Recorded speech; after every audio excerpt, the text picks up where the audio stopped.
The cold bit into Eliza's fingers as she walked through the busy streets of the city. Winter had come early this year, and she hadn't been able to afford gloves. She flexed her hands trying to keep them warm. Those hands were her most valuable possession now, the only thing she had left that might help her survive. It had been 3 days since she'd eaten anything more than half a stale bagel found behind a bakery. Her stomach no longer growled. It had moved past that to a hollow, constant ache that made it hard to think straight. Eliza stopped at the corner, watching people hurry by with shopping bags and takeout containers. The smell of fresh bread from a nearby cafe drifted toward her, making her mouth water painfully. She glanced down at herself. Worn jeans, a faded sweater that had once been bright blue, and scuffed shoes that let in water when it rained. Not exactly the picture of someone who could afford a meal at a nice cafe. But that cafe had something else she had noticed yesterday while peering through its steamy windows. A piano. Not a grand piano like the one she had grown up playing at her grandmother's house, but a decent upright pushed against the wall. It looked well cared for, which meant someone probably tuned it regularly. Eliza took a deep breath. What was the worst that could happen? They'd say no and throw her out? That wouldn't be the first time. At least inside the cafe would be warm for a few minutes. She pushed open the door and a little bell jingled overhead. The warmth hit her immediately, along with the rich smells of coffee, cinnamon, and baking bread. The cafe was half full with afternoon customers typing on laptops or chatting quietly. In the corner, just as she remembered, sat the piano. Its lid closed like it was waiting for someone. Behind the counter stood a heavy-set man with a thick beard and rolled-up sleeves, showing tattoos of musical notes running up his forearms. He looked up as she approached, his expression changing from a welcoming smile to something more cautious as he took in her appearance. "Can I help you?" he asked, his voice neither friendly nor unfriendly, just waiting to see which way this would go. Eliza swallowed. Her throat felt dry. "I was wondering," she began, then had to clear her throat and start again. "I was wondering if I could play your piano." She nodded toward the instrument in the corner. The man's eyebrows went up. "Piano's not for customers. It's for our weekend musicians. We hire people to play Friday and Saturday nights." Eliza nodded, gathering her courage. "I noticed. But I thought maybe I could play for a few minutes. In exchange for—" She hesitated, hating how the next words would sound, but hunger pushed her forward. "In exchange for something to eat. Just a piece of bread or whatever you might throw away at the end of the day anyway." The man's face changed. Now there was pity there, which was almost worse than rejection. But before he could answer, a woman emerged from what must have been the kitchen. She was tiny, with gray hair pulled back in a tight bun and flour dusting her apron. "What's going on, Thomas?" she asked, looking between them. "Nothing, Viv. Just explaining that the piano isn't for customers," Thomas said. The woman, Viv, looked at Eliza more carefully. "You play?" Eliza nodded. "I used to, before—" She didn't finish the sentence. "Before everything fell apart. Before her grandmother got sick and the medical bills took everything. Before she had to drop out of music school because she couldn't pay tuition. Before she lost her apartment." Viv wiped her hands on her apron, leaving white streaks. "You any good?" "I was on scholarship at Adams School of Music," Eliza said quietly. It felt like talking about someone else's life. Thomas snorted. "Yeah, and I'm secretly Beethoven." A couple of the cafe workers who were wiping down tables had drifted over to listen. One of them, a young man with bright orange hair, laughed. "Come on, Thomas, let her try," he said. "Worst case, we get a good laugh and she gets a muffin. We're throwing out the day-olds anyway." Eliza felt her cheeks burn. Being laughed at was something she'd gotten used to these past few months, but it still stung. Especially about music, the one thing in her life she'd always been certain about. Viv was watching her face. "You really think you can play well enough to earn your dinner, girl?" Eliza met her eyes. "Yes, ma'am, I do." Viv nodded once decisively. "Thomas, give the girl a chance. What's it going to hurt?" Thomas shrugged, reaching under the counter and pulling out a key. "Fine, but if you damage anything, you're out of here faster than you can say chopsticks." He held out the key. "This unlocks the cover." Eliza took the key carefully, as if it might disappear. "Thank you." As she walked toward the piano, she heard Thomas mutter to Viv, $10 says she can barely play Mary Had a Little Lamb." Viv's response was too quiet to hear, but something about her tone made Eliza stand a little straighter as she approached the piano. The cafe had gone quieter. People were watching now, curious about what was happening. Eliza tried to ignore them as she unlocked the cover and lifted it carefully, revealing the keys beneath. They were ivory, slightly yellowed with age but obviously well maintained. She ran a finger lightly over them without pressing down, just feeling their smooth coolness.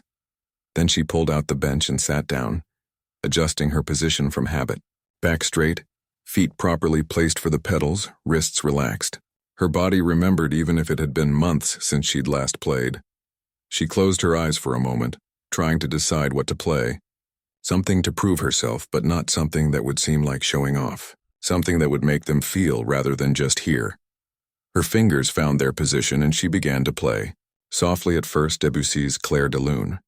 The gentle opening notes floated through the cafe, tentative like moonlight appearing from behind clouds. For the first few measures, she was aware of people watching, of whispers, of someone laughing quietly in the background. Then something happened that always happened when Eliza played. The world around her faded away. There was only the music, the connection between her fingers and the keys, the way the piano responded to her touch like it was having a conversation with her. The piece grew, building in complexity and emotion, and Eliza went with it, letting the music take her somewhere else, somewhere she wasn't hungry or cold or afraid. She didn't play it exactly as written. She never did. She let herself feel it, adding her own subtle changes in tempo and dynamics, making the piece speak in her own voice. When the final notes drifted away, there was a moment of complete silence in the cafe. Eliza opened her eyes, suddenly remembering where she was. The cafe customers were all staring at her. Thomas stood with his mouth slightly open, a rag frozen in his hand mid-wipe. Viv was smiling, a knowing look on her face. The orange-haired worker who had laughed earlier was now leaning against the counter looking stunned. "Well," Thomas said finally, breaking the silence, "I guess I owe Viv $10.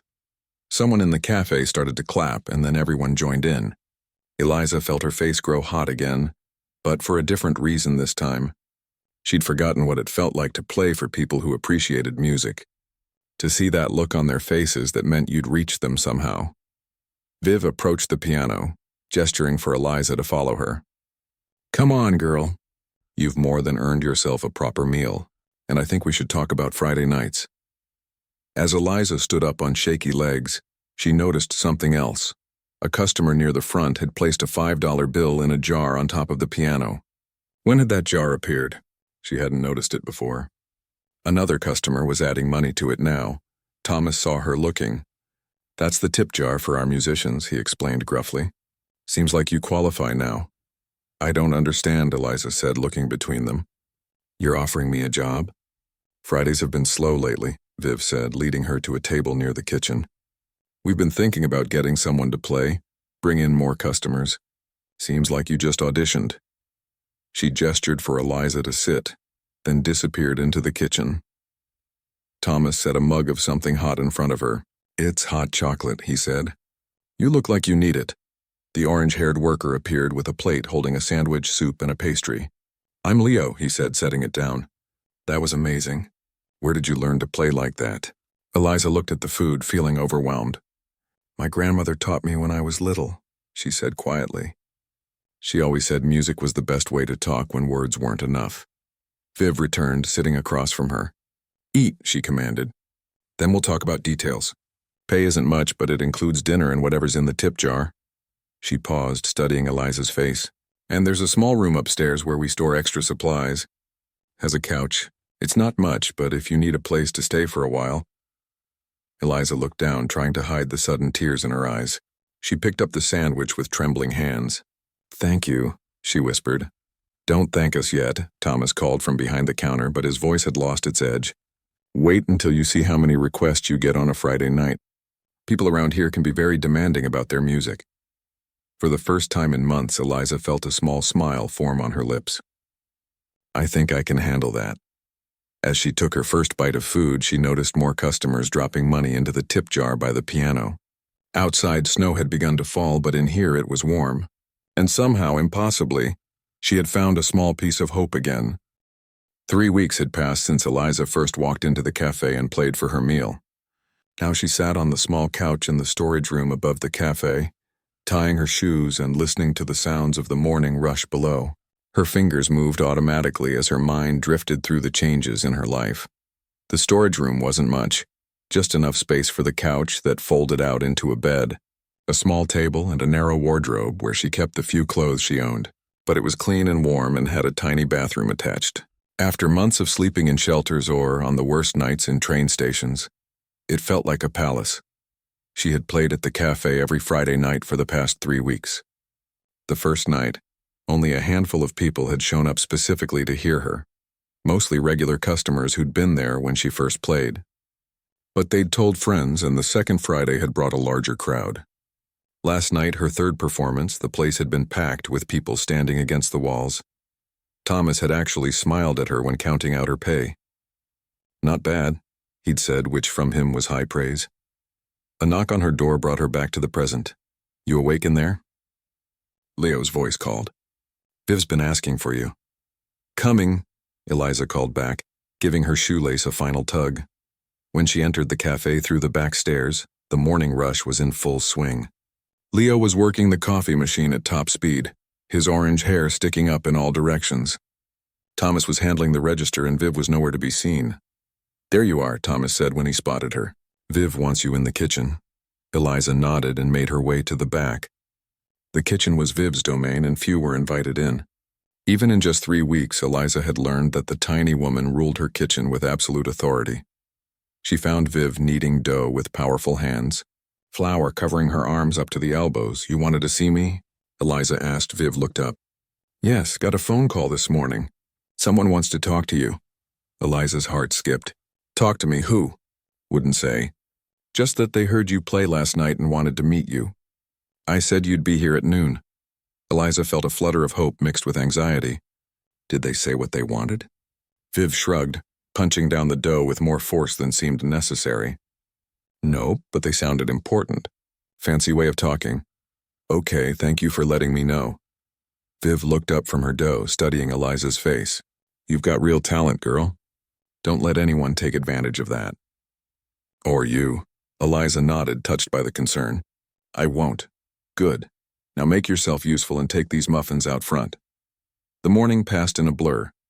Eliza helped where she could, clearing tables and washing dishes.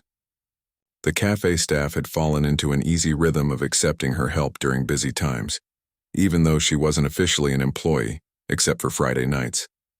In exchange, they fed her and let her play the piano during slow hours to practice. At 11:45, the cafe door opened, and a tall woman walked in. Everything about her screamed money and power, from her perfectly tailored gray suit to her sleek bob haircut. She glanced around the cafe with an appraising look, then approached the counter where Thomas was working. "I have an appointment to meet with a pianist," she said, her voice crisp and confident. "I believe she plays here." Thomas looked the woman up and down, clearly unimpressed by her fancy appearance. "You the one who called this morning?" "I am. My name is Dr. Irene Chen, Dean of Music at Westridge University." Eliza, who had been wiping down a nearby table, froze. Westridge University had one of the most prestigious music programs in the country.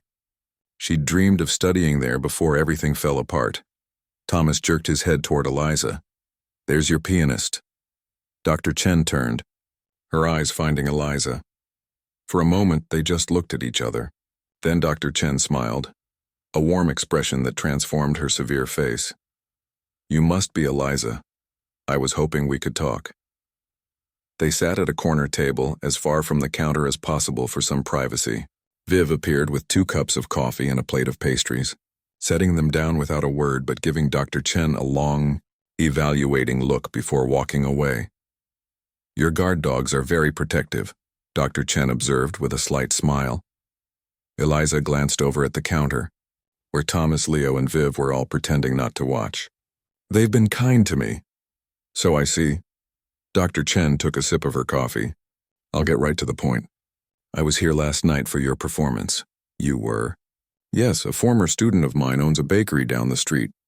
He heard about a piano prodigy playing at the local cafe and suggested I come listen." She set down her cup. "He wasn't exaggerating. Your technique is extraordinary. But what really caught my attention was your interpretation. You played Chopin like you were having a conversation with him, not just performing his work. Eliza looked down at her hands. Thank you. May I ask where you studied? Adams School of Music for 2 years before... She trailed off. Before what? Eliza took a deep breath. Before my grandmother got sick, cancer. She raised me and I was all she had. The medical bills, she shrugged. I had to drop out. After she died, I couldn't keep up with rent. And here we are. Dr. Chen was quiet for a moment. I'm sorry about your grandmother. And I'm sorry the system failed you both that way. She leaned forward. But your talent hasn't diminished. If anything, there's a depth to your playing now that comes from living through difficulty. That can't be taught. She reached into her bag and pulled out a folder, sliding it across the table. Westridge University has a special scholarship program for exceptional talents facing exceptional circumstances. Full tuition, housing, and a small stipend for living expenses. Eliza stared at the folder, afraid to touch it. And you're offering this to me? I'd like you to audition, formally. But based on what I heard last night, I'm confident you'll qualify. Eliza's hands trembled as she finally reached for the folder. I don't know what to say. You don't need to say anything right now. Look through the materials. The audition is in 2 weeks. Dr. Chen pulled out a business card and placed it on top of the folder. My direct number. Call me if you have any questions. She stood to leave, then paused. One more thing. There will be a small audience at the audition. Faculty and a few donors who support the scholarship program. Would you be comfortable with that? After playing in the crowded cafe, the idea of a small audition committee didn't seem nearly as intimidating as it once might have. Yes, I think so. Good, I look forward to hearing you play in a proper concert hall. Dr. Chen turned to go, then stopped again. The piece you played last night, was that your own composition woven into the Chopin? Eliza nodded, surprised she had noticed. Just a small part in the middle. I sometimes do that, add my own voice to the conversation. Dr. Chen smiled.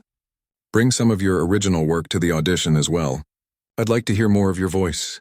After she left, Eliza sat staring at the folder, hardly daring to believe what had just happened. She opened it slowly, reading through the materials inside. The scholarship was real. It covered everything, even textbooks and meal plans. She was so absorbed that she didn't notice Viv approaching until the older woman sat down across from her. Well? Viv demanded. What did the fancy lady want? Eliza looked up, her eyes shining. She's offering me a chance to audition for a full scholarship at Westridge. To study music. Viv's face broke into a rare, full smile. I knew it. Didn't I tell you? She called over her shoulder. Thomas. Leo, get over here. As they hurried over, Eliza felt a strange mix of emotions. Joy and hope, certainly, but also a pang of sadness at the thought of leaving the cafe that had become her safe haven. What's going on? Leo asked. Our girl's going to be a proper musician, Viv announced proudly. God offered a big fancy scholarship. Just an audition, Eliza corrected, but couldn't keep the smile from her face. Thomas crossed his arms. Well, that's going to mess up our Friday night schedule. For a moment, Eliza's heart sank until she caught the twinkle in his eye. We'll work something out, he continued gruffly. Maybe you can still play here on breaks. Keep in practice. I'd like that, Eliza said softly. First things first, Leo said. You need proper clothes for this audition, and probably a haircut. And more practice time, Viv added. Thomas, she needs more time on that piano. Thomas sighed dramatically. Fine, use it whenever we're not busy. But if you start driving customers away with all that practicing, we're going to have words. Eliza looked around at their faces. Viv's fierce pride, Leo's excited grin, even Thomas's grudging approval. 3 weeks ago, they had been strangers. Now they were the closest thing to family she had. Thank you, she said, for everything. Don't thank us yet, Viv said, echoing what Thomas had told her that first day. You've got work to do before this audition. And you're not getting out of dish duty just because you're going to be a fancy music student. As they all went back to work, Eliza stayed at the table a moment longer, her fingers tracing the university logo on the folder. For the first time in over a year, she let herself imagine a future, one with music at its center. The sound of dishes clattering in the kitchen brought her back to the present. There was a lunch rush coming and Viv would need help. The future could wait a few more hours. Right now she had dishes to wash and a family to help. And later, when the cafe quieted down, she had a piano waiting for her and new conversations to begin with old masters. She tucked the folder carefully into her pocket and headed for the kitchen, humming softly under her breath, a new melody taking shape, her own voice growing stronger. The day of the audition arrived faster than Eliza expected. For 2 weeks, she had practiced whenever the cafe was slow, her fingers dancing across the keys until Thomas would pointedly look at his watch or Viv would appear with a plate of food and a stern order to take a break. "You won't play well if you collapse from exhaustion," Viv had told her yesterday, forcing her to stop after a 5-hour practice session. Now Eliza stood in front of the small mirror in her room above the cafe, hardly recognizing herself. Leo had taken her shopping at thrift stores, hunting for the perfect audition outfit. They'd found a simple black dress that fit her well, and Viv had hemmed it to the right length. One of the regular customers, a hairdresser named Diane, had cut Eliza's hair, transforming her wild, untrimmed locks into a sleek style that framed her face.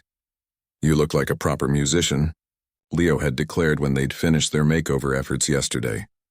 A knock on her door pulled her from her thoughts. "Car's here," Thomas called. "You ready?" That was another surprise. Thomas had arranged for a friend who drove for a car service to take Eliza to the audition. "Can't have you showing up all sweaty from the bus," he'd grumbled when she'd tried to thank him. "Coming," she called back, taking one last look in the mirror. The person staring back at her looked confident and poised. Eliza took a deep breath, trying to make her insides match her outside. The nerves had been building all morning, a fluttering sensation that made it hard to eat the breakfast Viv had insisted she finish. She picked up the folder containing her music and opened the door to find not just Thomas waiting, but Viv and Leo as well. "What are you all doing here? Who's running the cafe?" "Closed for an hour," Thomas said with a shrug. "Special circumstances." "We're coming with you," Leo explained, bouncing on his toes with excitement. "Moral support squad." Eliza felt a lump form in her throat. "You don't have to." "We know we don't have to," Viv cut in. "We want to. Now let's go before you're late." The drive to Westridge University took 20 minutes. Eliza spent it staring out the window, mentally rehearsing the pieces she had selected. A Bach prelude to show her technical skill, the Chopin nocturne that Dr. Chen had heard her play at the cafe, and one of her own compositions that she'd finally written down after years of only playing it from memory. When they arrived at the music building, an impressive stone structure with tall windows, Eliza's stomach clenched with anxiety. Students hurried across the courtyard, instrument cases slung over their shoulders, looking like they belonged there. Would she ever feel that way? "Impressive place," Thomas muttered as they walked up the steps. Inside, the building smelled of wood polish and rosin. A sign directed scholarship auditions to the 3rd floor. As they climbed the stairs, the sound of someone practicing violin floated down the stairwell, the notes pure and perfect. "Your playing is better," Viv whispered, having apparently noticed Eliza's worried expression as she listened. They found the waiting area outside a set of double doors marked Recital Hall. Several other students sat in chairs along the wall, all clutching music folders and looking as nervous as Eliza felt. "You must be Eliza." A young woman with a clipboard approached them. "Dr. Chen mentioned you'd be coming. You can warm up in room 302 when you're ready. Your audition slot is in 45 minutes. Eliza nodded, suddenly unable to speak. "We'll wait here," Thomas said, gesturing to some chairs in the corner of the waiting area. "Go warm up." Room 302 was a small practice room with a baby grand piano that made the upright at the cafe seem like a toy in comparison. Eliza sat at the bench, adjusting it to the right height, and placed her hands on the keys. The action was lighter, more responsive than she was used to. She played a few scales, getting the feel of it. Then she began to play fragments of her audition pieces, not performing them fully but reminding her fingers of the patterns, the transitions, the emotional landscape of each work. Time slipped away as she lost herself in the music. A knock on the door startled her. 10 minutes, the woman with the clipboard called through the door. Eliza took a deep breath and gathered her music. Her hands were steady now, the nerves transformed into a focused energy that she recognized from performances past. This feeling, this readiness was something she had feared might be lost forever during those months of not playing. When she returned to the waiting area, Leo gave her a thumbs up. Viv nodded approvingly and Thomas managed something close to a smile. "You'll do fine," he said gruffly. "Just play like you do at the cafe." The doors to the recital hall opened and a student emerged looking relieved that his audition was over. The clipboard woman gestured to Eliza. "They're ready for you now." The recital hall was larger than Eliza had expected, with rows of seats sloping upward from the stage. Most were empty, but in the center section sat a small group, 5 or 6 people, including Dr. Chen. On the stage stood a magnificent grand piano, its lid raised, the spotlight making its polished surface gleam. As Eliza walked to the piano, her footsteps echoed in the hall. She could feel the eyes of the committee on her. She placed her music on the stand, though she knew the pieces by heart, and sat down, adjusting the bench again. Dr. Chen's voice came from the darkened seating area. "Whenever you're ready, Eliza, please announce your pieces before you begin." Eliza took a moment to center herself, then spoke clearly into the hall. "I'll begin with Bach's Prelude in C minor from the Well-Tempered Clavier, followed by Chopin's Nocturne in E-flat major, and concluding with an original composition called Conversations with Ghosts." She placed her hands on the keys and began to play. The Bach flowed from her fingers, precise and mathematical, yet somehow still emotional, building in intensity until the final resolution. Without pausing for too long, she transitioned into the Chopin, letting its lyrical melodies sing through the hall. She knew this piece intimately, had played it during her darkest days, finding solace in its beauty. When she began her own composition, something strange happened. She had played this piece hundreds of times before, but never on a piano this responsive. Never in a space with such perfect acoustics. The music seemed to take on a life of its own, the conversations with ghosts, her grandmother, her former self, her lost dreams, becoming more vivid, more present. Tears pricked at her eyes as she played the final section, a resolution that wasn't happy exactly, but peaceful, accepting. As the last note faded away, Eliza kept her hands on the keys for a moment, reluctant to break the spell. Then she straightened her back and turned to face the committee. There was silence, then a smattering of applause that grew stronger. Dr. Chen stood up, her face showing an emotion Eliza couldn't quite read. "Thank you, Eliza. That was..." She paused. "Would you mind stepping outside for a few minutes while we discuss?" Eliza nodded, gathering her music and walking back down the aisle. Her legs felt shaky now that the performance was over. Had she played well enough? The composition had veered slightly from what she'd written down, the emotion of the moment taking her in unexpected directions. When she returned to the waiting area, Leo jumped up. "How did it go?" "You were in there forever." "I think it went okay," Eliza said, trying to keep her voice steady. "They're discussing now." Viv patted the chair next to her. "Sit. You look like you might fall over." Eliza sat suddenly exhausted. The adrenaline that had carried her through the performance was fading, leaving her drained. "You know," Thomas said conversationally, "when you first walked into our cafe, I thought you were just another hard-luck case looking for a handout." Eliza looked at him, surprised by the sudden topic. "I've been wrong before," he continued, "but rarely that wrong." He nodded toward the recital hall doors. "No matter what they decide in there, you've got real talent. Don't let anyone make you forget that again." Before Eliza could respond, the doors opened and Dr. Chen emerged, followed by the rest of the committee. They walked toward the group, their faces serious. Dr. Chen stopped in front of Eliza. "The committee has reached a decision." Eliza stood, her heart pounding. Viv, Thomas, and Leo moved to stand behind her, a solid presence at her back. "Your technical skill is excellent, as expected," Dr. Chen began. "Your interpretation of the classical pieces shows both respect for tradition and a willingness to bring your own understanding to the work." She paused. "But it was your composition that truly impressed us. There's a maturity in your musical voice that we rarely see in applicants so young." She extended her hand, holding an envelope. "We would like to offer you the scholarship, Eliza. Full tuition, housing, and stipend, beginning with the spring semester in January." Eliza stared at the envelope, not quite believing what she was hearing. "Really?"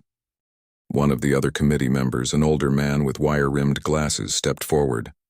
"We would be honored to have you join our program, Ms. Chen. Your music speaks from a place of authentic experience. That cannot be taught."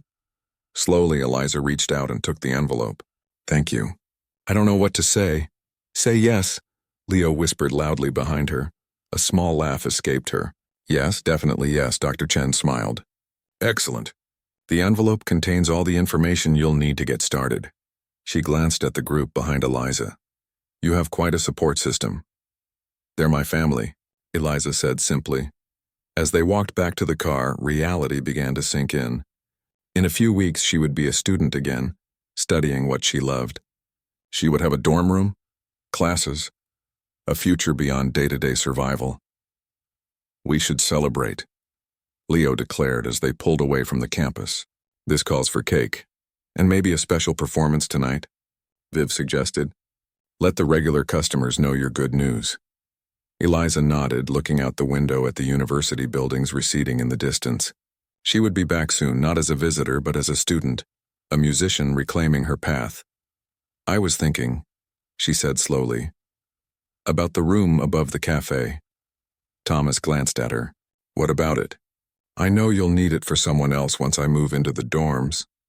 But maybe on weekends, if it's not being used, I could still play at the cafe sometimes. I don't want to. She stopped, struggling to find the words. Forget where you came from. Viv finished for her. Eliza nodded. Something like that, Thomas snorted. As if we'd let you. You think you're getting out of Friday night performances that easily? Customers would riot.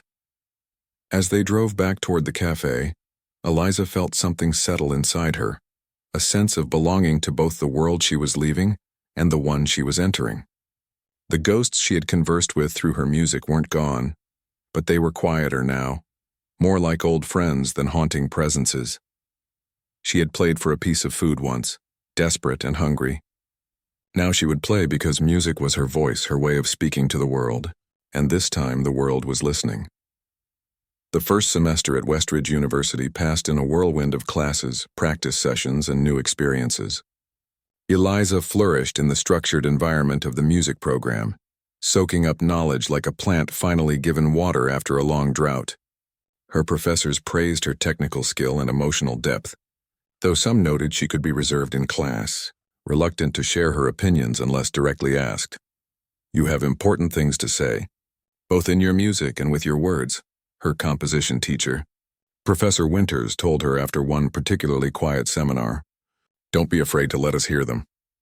It was good advice, but hard to follow for someone who had spent months trying to be invisible on the streets.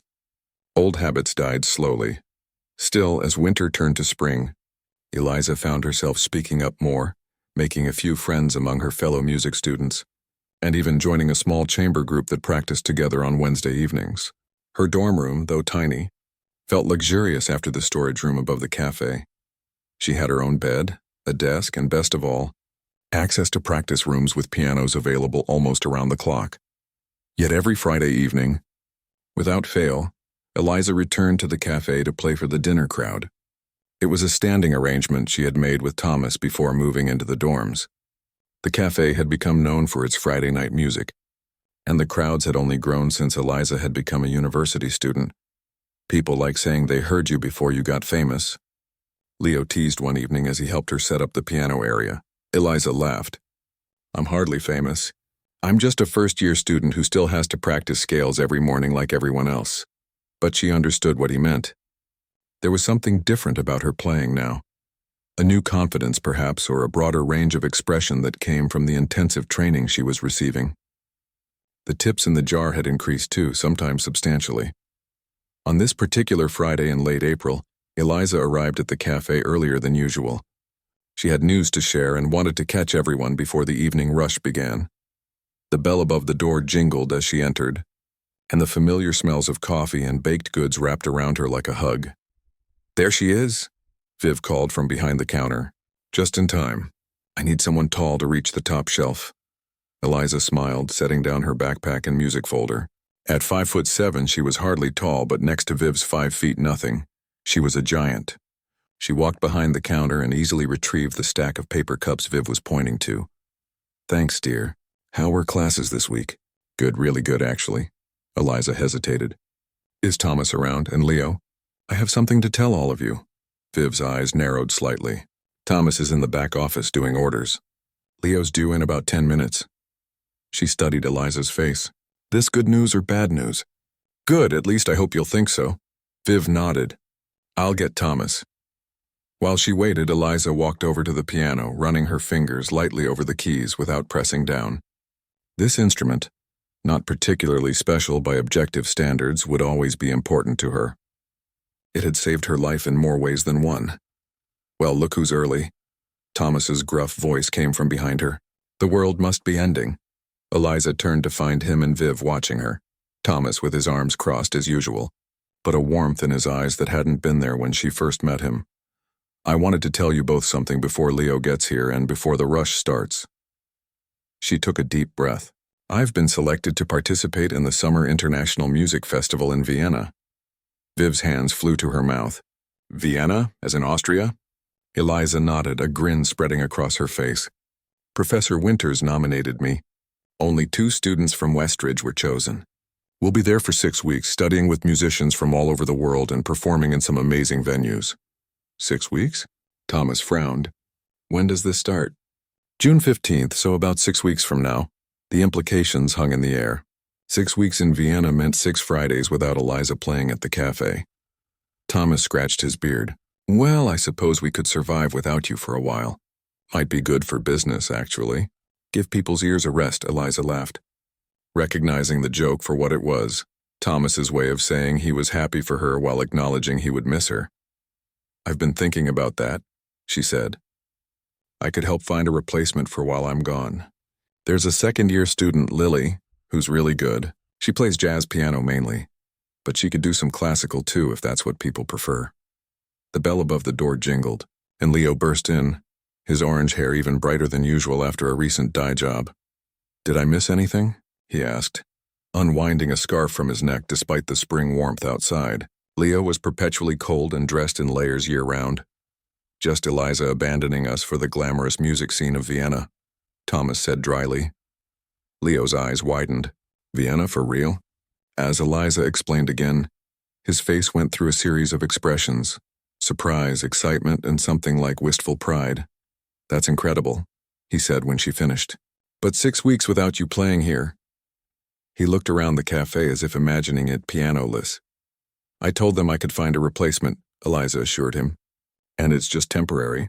I'll be back in August. Replacing you isn't that simple, Viv said quietly. But we'll manage.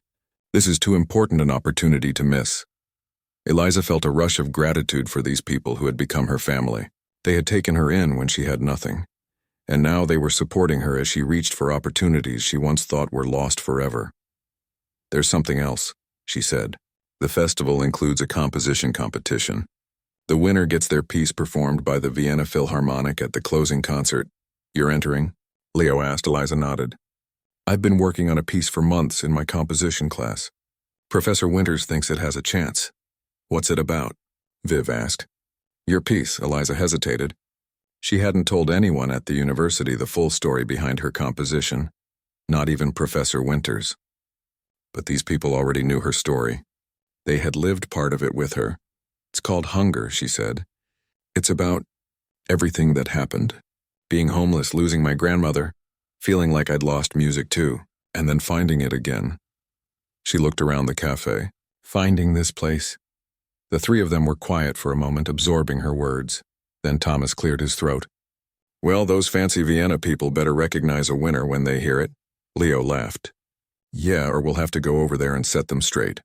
The image of Thomas, Viv, and Leo storming a classical music festival in Vienna to defend her honor made Eliza smile. I'll be sure to tell the judges that. What do you need from us? Viv asked practically. For this festival? Special clothes? Money for the flight? The scholarship covers the travel expenses, Eliza assured her. And I've been saving most of the tips from Friday nights. She had, in fact, been carefully putting away almost all the money she earned at the cafe, using her stipend from the university for daily expenses. But, she added, I was hoping I could practice my competition piece here sometimes. The practice rooms at school are great, but it's not the same, Thomas finished for her. He nodded toward the piano. That old thing has heard you at your worst and your best. Makes sense you'd want its opinion on this important piece. Eliza blinked, surprised by his insight. Exactly. Use it whenever you want, he said. We've got a spare key to the front door you can have. Just don't wake the neighbors if you're practicing at 3 in the morning. The cafe began to fill with the early dinner crowd, and Eliza helped out as she always did before her performances, taking orders and clearing tables. As she worked, she found herself studying the faces of the regular customers, wanting to remember them all. 6 weeks wasn't forever, but it would be the longest she'd been away from the cafe since that first day she walked in, hungry and desperate. By 7 o'clock, the place was packed with people standing along the walls and sitting on extra chairs brought in from the storage room. Word had gotten out about Eliza's news, and it seemed everyone wanted to hear her play before she left for Vienna. As she sat down at the piano, adjusting the bench to the right height, Eliza felt a wave of emotion wash over her. 1 year ago, she had been sleeping in shelters, her grandmother gone, her music career seemingly over before it had really begun. Now she was a scholarship student headed to one of the most prestigious music festivals in the world. She placed her hands on the keys and began to play. Tonight's program was a mix of classical pieces and her own compositions, including parts of Hunger, the piece she would take to Vienna. As she played, she poured all her complicated feelings into the music: gratitude, excitement, a touch of fear about this new adventure, and love for the unlikely family she had found in a cafe when she had nothing else. The final piece of the evening was a new composition, one she had been working on in secret during late-night practice sessions at the university. She hadn't even told Professor Winters about it yet. "This is a new piece," she announced to the crowd. "It's called The Space Between Notes. It's dedicated to Thomas, Viv, and Leo." As she played, she watched their faces. Viv's eyes glistened with unshed tears. Leo grinned widely, swaying slightly with the music. And Thomas, usually so stoic, had a look of quiet pride that meant more to Eliza than any applause. The piece moved through different moods: the desperation of that first day, the warmth of acceptance, the joy of rediscovering her music, and finally, a section that looked toward the future while honoring the past. It ended not with a dramatic flourish, but with a simple, quiet progression that felt like a promise. When she finished, there was a moment of silence before the cafe erupted in applause. People stood cheering and calling her name. Someone shouted, "Vienna won't know what hit them," making everyone laugh. As Eliza stood to acknowledge the applause, she caught sight of Dr. Chen standing near the back of the cafe. The dean raised her coffee cup in a silent toast, a gesture that somehow bridged Eliza's two worlds: the struggling pianist who had played for food, and the music student with a bright future ahead. Later, after the crowd had thinned and they were cleaning up, Leo bumped Eliza's shoulder gently with his own. "So, Vienna, huh? That's a long way from here." She nodded, wiping down the piano keys. "It is, but not as far as I've already come." "True enough." He paused. "You nervous?" Eliza considered the question. "A little, but mostly excited. A year ago I couldn't have imagined any of this." She looked around the cafe, at Thomas counting the register, at Viv boxing up leftover pastries. "I couldn't have imagined all of you." "Just remember," Leo said, "no matter how fancy those Vienna folks are, they're still just people who like good music. And you've already proven you can win over a tough crowd." He nodded toward Thomas with a grin. Eliza laughed. "That's true." She closed the piano lid gently. "And no matter where I go, I'll always find my way back here." That's a promise. It wasn't just words. The cafe and the people in it had given her more than shelter and food when she needed it most. They had given her back her belief in herself, in her music, and in the possibility of a future worth striving for. Vienna was just the next step on a journey that had begun right here, with a hungry girl asking to play for a piece of food. And whatever came next, whether success or setbacks, Eliza knew she wouldn't face it alone. Some bonds, like the best music, transcended simple notes on a page. They lived in the spaces between, in the unwritten but deeply felt connections that gave meaning to everything else. Vienna in summer was everything Eliza had imagined and more. The city itself was like a piece of music.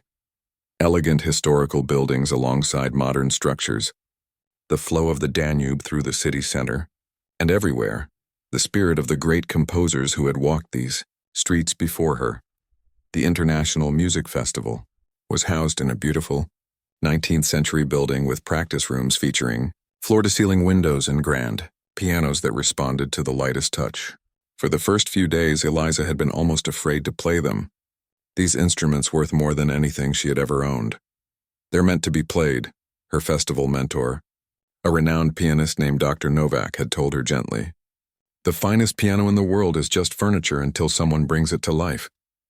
Now 5 weeks into the 6-week festival, Eliza had grown used to the splendor around her. She had made friends among the other young musicians, particularly a violinist from Japan named Hiro, and a cellist from Brazil called Gabriela.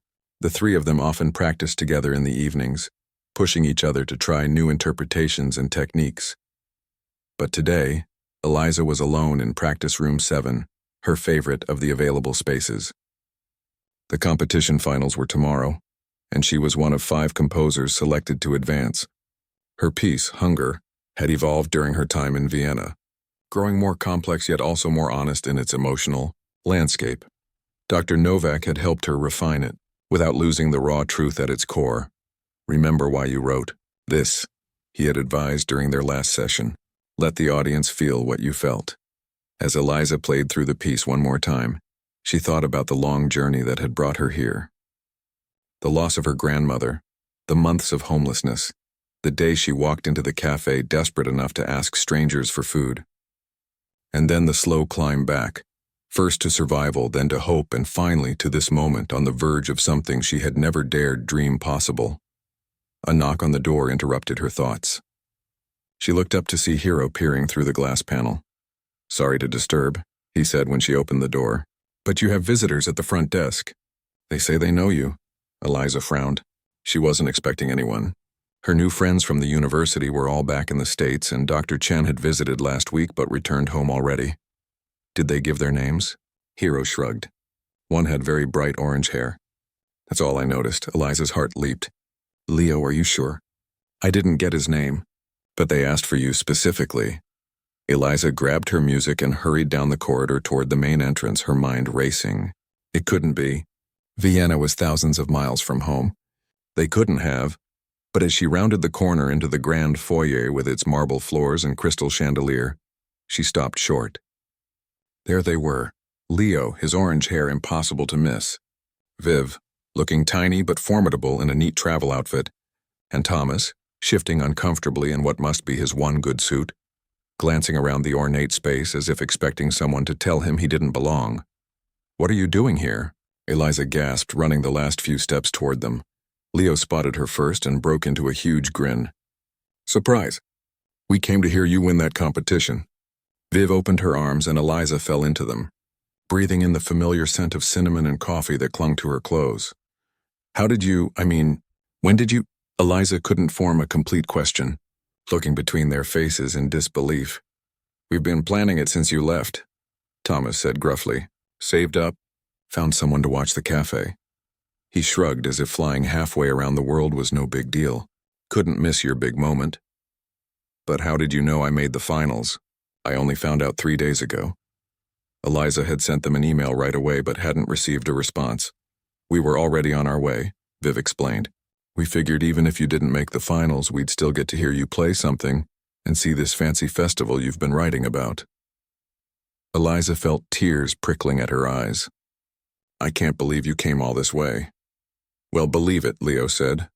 We're here for 2 days, so you better show us around this fancy music palace of yours.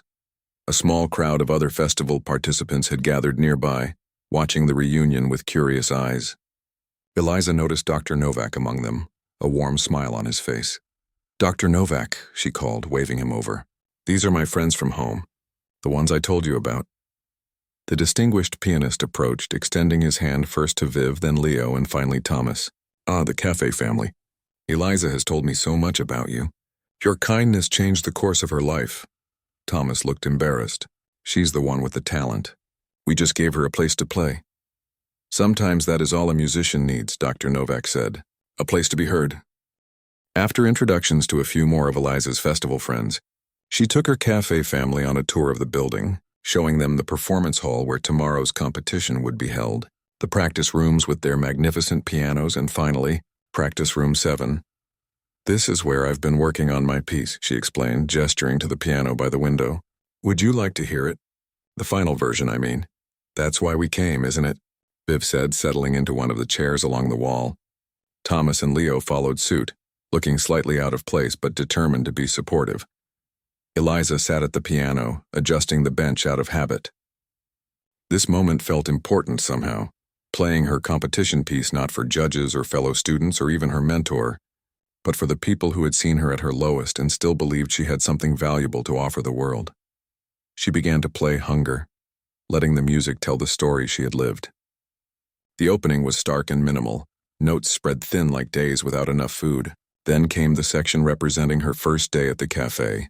Tentative at first, then building as she found her voice again. The middle movement explored the rebuilding of her life, her return to music education, moments of doubt alongside moments of triumph. And the final section looked toward the future, uncertain but full of possibility, like an improvisation that hadn't been written yet. When she finished, the room was silent except for the faint echo of the last notes. Eliza turned to look at her friends. Viv was wiping tears from her cheeks. Leo was staring at the piano as if seeing it for the first time. And Thomas, stoic, gruff Thomas, had an expression of such open pride on his face that Eliza felt her heart might burst. "Well," he said after clearing his throat twice, "I'd say those judges would be fools not to pick that as the winner." "It's beautiful, Eliza," Viv added. "I could feel everything, all of it, even the hard parts." Leo just nodded, uncharacteristically quiet. "You put us in there," he said finally. "I could hear us, the cafe. All of it." "Of course I did," Eliza replied. "You're part of the story. The most important part." They spent the rest of the afternoon together, Eliza showing them around the parts of Vienna near the festival building. They ate dinner at a small restaurant where Hero and Gabriella joined them, everyone sharing stories and laughing across language barriers and cultural differences. It felt like worlds colliding in the best possible way, her past and present coming together, hinting at a future where she wouldn't have to choose between them. That night, Eliza couldn't sleep. She lay in her small but comfortable festival dormitory room, thinking about the competition tomorrow and the incredible journey that had brought her to this moment. Whatever happened with the judge's decision, she already felt like she had won something precious and rare, a second chance, a found family, and the ability to tell her story through music. The competition the next day was both terrifying and exhilarating. The 5 finalists each had their composition performed by a professional chamber orchestra, with the composers watching from the front row. When it was Eliza's turn, she held her breath as the conductor raised his baton, suddenly afraid that her piece wouldn't translate, that what sounded right on the piano would fall flat with an orchestra. But from the first notes, she knew it was working. The string section captured the loneliness of the opening perfectly. The woodwinds brought warmth to the cafe scenes. The brass added triumph to the rebuilding of her life. And when the full orchestra came together for the final movement, the sound filled the hall in exactly the way she had imagined in her most hopeful moments. She didn't turn around during the performance, but she knew exactly where her cafe family was sitting. 5th row center, the only ticket still available when they arrived. She could almost feel their presence, their support radiating toward her like warmth from a fireplace on a cold day. When the last notes faded, there was a moment of silence, then applause that seemed to go on and on. The conductor motioned for Eliza to stand and acknowledge the response. As she did, her eyes found Thomas, Viv, and Leo in the audience. They were on their feet, clapping wildly, Leo even whistling until Viv elbowed him to stop. The judges deliberated for nearly an hour after the final performance. The 5 composers waited backstage, some pacing nervously, others sitting in silent contemplation. Eliza found herself strangely calm. She had done her best. She had told her truth. The rest was out of her hands. When they were called back to the stage for the announcement, Eliza stood with the others under the bright lights, listening as the head judge spoke first in German, then in English. "Music tells our human stories," he said. "The best compositions invite us into experiences we might never have had ourselves, yet help us understand them as if they were our own." He looked at each of the 5 finalists. "All of you have shown exceptional skill, but our unanimous decision goes to the piece that moved us not just intellectually, but emotionally. A composition that reminds us that music is, at its heart, about hunger, for beauty, for connection, for meaning." He opened an envelope, though Eliza suspected the gesture was just for dramatic effect. The winner of this year's International Young Composers Competition is Eliza Chen for her composition Hunger. The applause was immediate and enthusiastic. Eliza stepped forward in a daze to accept the award, a crystal statuette and a certificate confirming that the Vienna Philharmonic would perform her piece at the festival's closing concert in 3 days afterward. In the reception area, she was surrounded by well-wishers, fellow musicians, mentors, festival organizers, but as soon as she could politely extract herself, she made her way to where Thomas, Viv, and Leo waited. "You did it," Leo exclaimed, wrapping her in a bear hug that lifted her off her feet. "We knew you would," Viv said simply. Thomas didn't speak, but the look on his face said everything. He reached out and squeezed her shoulder, a gesture that contained all the words he couldn't say. Dr. Novak approached their small group, champagne flutes in hand. "To our winner," he said, distributing the glasses, "and to the people who made her victory possible." They clinked glasses. This unlikely family gathered in an elegant Viennese concert hall, thousands of miles from the small cafe where their story began. "You know," Dr. Novak said conversationally, "the festival has connections with orchestras all over the world. The winning composition often goes on tour." He looked at Eliza meaningfully. "Perhaps next year Hunger might be performed in your hometown." "I'd like that," Eliza said. "Very much." As they continued celebrating, Eliza found herself thinking about the full circle this would represent. From playing for food to having her composition performed by a world-class orchestra, all in the same city. From hunger to fulfillment. But the truth was, the cafe would always be the most meaningful stage she had ever played on, because it was there at her lowest moment that she had found not just food for her body but nourishment for her spirit. Not just a piano to play, but people who heard something valuable in her music even when she couldn't hear it herself. "What happens next?" Leo asked as they walked through the Vienna evening toward their hotel. "After the festival, I mean." Eliza looked up at the stars bright in the clear summer sky. "I go back to school for my second year. Keep studying, keep composing, and keep playing at the cafe on Friday nights. Even though you're famous now?" He teased. She laughed. "Especially because I'm famous now. I need you all to keep me humble." "Oh, we can handle that," Thomas assured her with a rare smile. As they walked, Eliza felt a sense of peace settle over her. The hunger that had once defined her life, physical hunger, yes, but also the deeper hunger for purpose, for belonging, for a way forward, had been transformed but not forgotten. It had become the fuel for her music, the source of its authenticity and power, and she knew now that no matter where her music took her, Vienna, New York, Tokyo, anywhere in the world, she would never truly be lost again. Because she had learned the most important lesson of all, that sometimes the greatest hunger is simply to be heard. And once you find people who truly listen, you've found your way home.